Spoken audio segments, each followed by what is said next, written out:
Почитувани ги следите вестите на Канал 8. Почна аплицирањето за директни плаќања по програмата за финансиска подршка во земјоделството за 2024 година.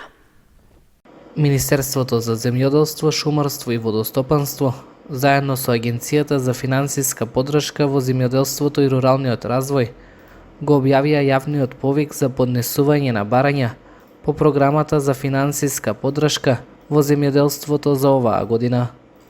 Во наведениот период земјоделските стопанства може да поднесуваат барања за растително производство по обработлива земјоделска површина со полјоделски и градинарски култури, за одражување на постоечки површини со овошни и лозови насади, за производство на сертифициран семенски и саден материјал, како и за сточарско и органско производство. Заинтересираните лица барањата треба да ги поднесат во електронскиот систем на Агенцијата за финансиска подршка во земјоделството и руралниот развој, односно на линкот ipart.gov.mk во делот директни плаќања и субвенции. Доколку лицата имаат потреба од помош или подршка, може да се обратат во подрачните единици на Министерството за земјоделство, шумарство и водостопанство. Крајниот рок за поднесување на потребната документација е до 1 јули. Подетални информации во врска со јавниот повик може да се пронајдат на официјалните веб страници на Министерството за земјоделство, како и на Агенцијата за финансиска подршка во земјоделството и руралниот развој. Општина Кочани планира да потроши околу 20.000 евра за изработка на техничка документација за изградба на мост на Кочанска река. Општина Кочани ги почна подготвителните активности за реализација на проектот за изградба на нов сообраќаен мост на Кочанска река, јужно од постојниот железнички мост, што ќе ги поврзува улиците Вера Которка и Лазар Андонов. Објавен е јавниот повик за избор на проектантска фирма, која ќе ја изработи потребната техничка документација. За оваа намена од општинскиот буџет е предвидено да се инвестираат над 1.200.000 денари. Според насоките во спецификацијата на повикот, треба да се проектира мост со должина од околу 30 метри, што ќе има носивост и за тешки товарни возила. Заради специфичноста на теренот, односно постојниот колектор за фекална канализација во речното корито, нема можност за изведба на големи темелни стопи. Поради тоа мостот треба да се потпира на така наречени колови, вкопани на поголема длабочина за да се избегне нивно подкопување од поголема вода. Со планираните параметри во проектот треба да се исполнат и сите одредби во постојните правилници и технички прописи за стабилност, безбедност и сигурност на објектот. За ова ќе биде потребно да се обезбедат и мислења од овластени институции како што се Институтот за земјотресно инженерство или Институтот за сеизмички отпорни градби и климатски промени. При изработката на проектната документација треба да се земат предвид сите услови на терен, зашто од давателот на услугата се бара самостојно да ги направи потребните испитувања, анализи и увиди. Исто така треба да предвиди и дислокација на постојните подземни инсталации за струја, вода, комуникација и слично. Рокот за пријавување на заинтересираните проектантски фирми на јавниот повик трае до 22 мај. По изборот на најповолната понуда ќе биде склучен договор, а обврска на избраниот давател на услугата ќе биде документацијата да ја комплетира во рок од 10 месеци. Во Основното училиште Свети Кирил и Методи во тек е реконструкција на кровот. Инвеститор е Министерството за образование и наука, а изведувач на градежните работи е фирмата Промонтинг од Скопје. Во Основното училиште Свети Кирил и Методи во тек е реконструкција на кровната површина, со што старата се заменува со нова. Градежните работи почнаа овој месец, а целосно треба да бидат завршени во наредните 9. Изведувач на работните активности е фирма од Скопје. Веде директорката Христина Симова Јовановска, истакна дека целта е да се подобрат условите за работење на учениците како и на наставниот кадар. Станува збор за проект изведен преку Министерството за образование и наука во соработка со општината, а изведувач е фирмата Промонтинг ДО Скопје. Изведбата се однесува на централниот дел од кровот на училиштето, се отстрнуваат постоечките керамиди, делот покривката од лим и се поставува нова конструкција со термо и хидроизолација и лим како завршен слој. Износот на проектот изнесува околу 11.728.000 денари. Со оваа реконструкција ќе ги подобриме условите за настава, со што би обезбедиле поквалитетен, поефикасен образовен процес. Средствата се обезбедени со измените на програмата за изградба и реконструкција на основни училишта по апликација од страна на општина Кочани на јавниот повик за финансирање проекти за изградба и реконструкција на училишни објекти од буџетот на Министерството за образование и наука. Средното општинско училиште Лјупчо Сантов е домакин на Португалија и Турција. Во координација со гостите се реализира проектот Инклузија, што е дел од Еразмус плюс програмата. Во наредните 6 дена Средното општинско училиште Лјупчо Сантов ќе биде домакин на гости од Португалија и Турција. Предвидено е да се спроведат повеќе настани во рамки на проектот Инклузија, што се реализира со финансиски средства на Европската програма наменета за развој на образованието Еразмус плюс. Целта на овој проект е создавање на иновативен пристап, односно вклучување на социјално ранливите групи во сите сегменти на општествениот живот, посебно во средните училишта, со цел тие да не бидат се уште на маргините на општеството, односно да бидат равноправни со останатите ученици во средните училишта. Целта е да се спречи сајбербулингот, булингот во средните училишта, дискриминацијата на ранливите групи.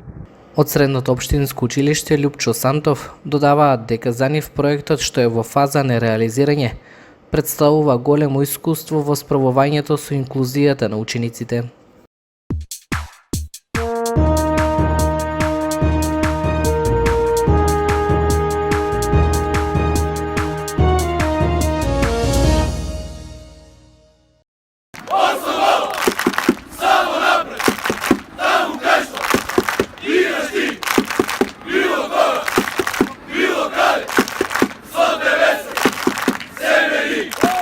Во рамки на одбележувањето на јубилеот 100 години фудбал во Кочани, градскиот фудбалски клуб Осоговот доби своја навивачка песна. Со тоа, на пригоден начин, љубителите на клубот подготвија вистинска родендинска честитка, како потсетување дека пред 1 век овде за прв пат почнала да се тркала фудбалската топка. Песната «Навивачка» е веќе снимена и јавно достапна. Продуцент е Јордан Манов, а текстот е на Јане Гицев. Во подготовката на целиот проект учествувале и Весна Малинова, Петар Малинов, Александар Вржалски, Јордан Димитриев, Ненад Томев, Боби Мил и Гоце Зашев. Своја подршка даде и Сдруженијето Никола Мантов. Луѓето кои беа вклучени во подготовката и снимањето на навивачка скромно велат дека тоа е подарок од народот за клубот.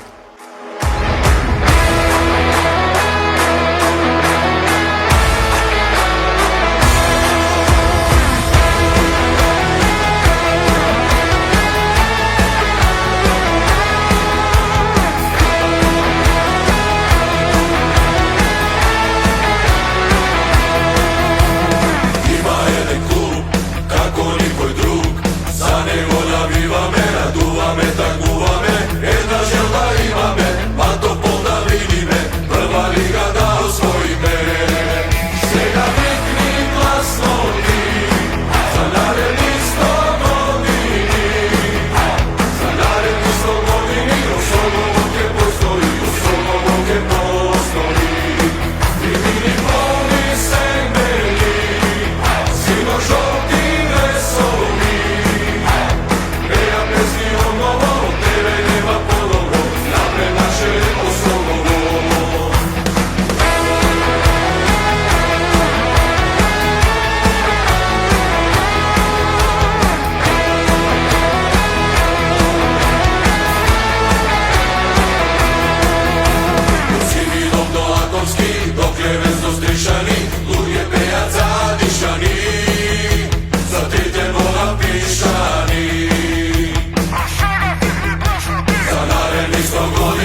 Женскиот фудбалски клуб Кочани забележа победа на меѓународен надпревар против екипата од Турција која учествуваше на турнир во Валандово.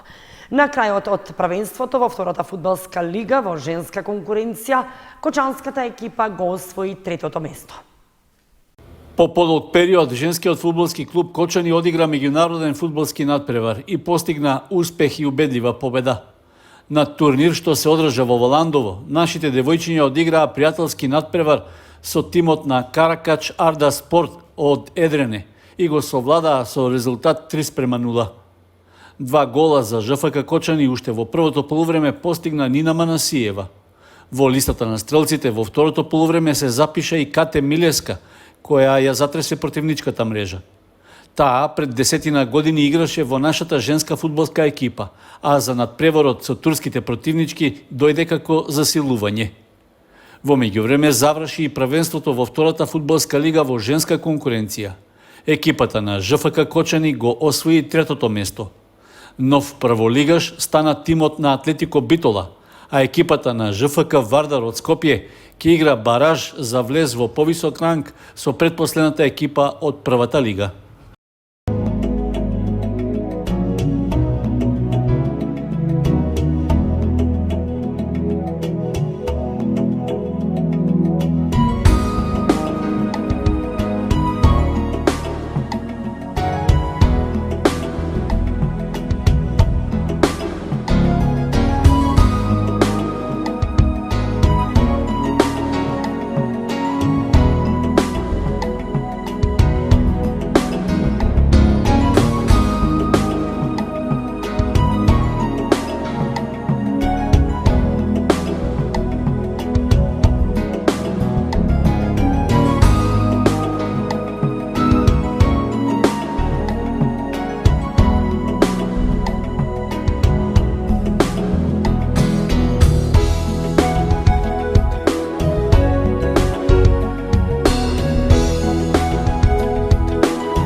Почитувани, тоа беше се што ви подготвивме за ова издание на вестите на Канал 8.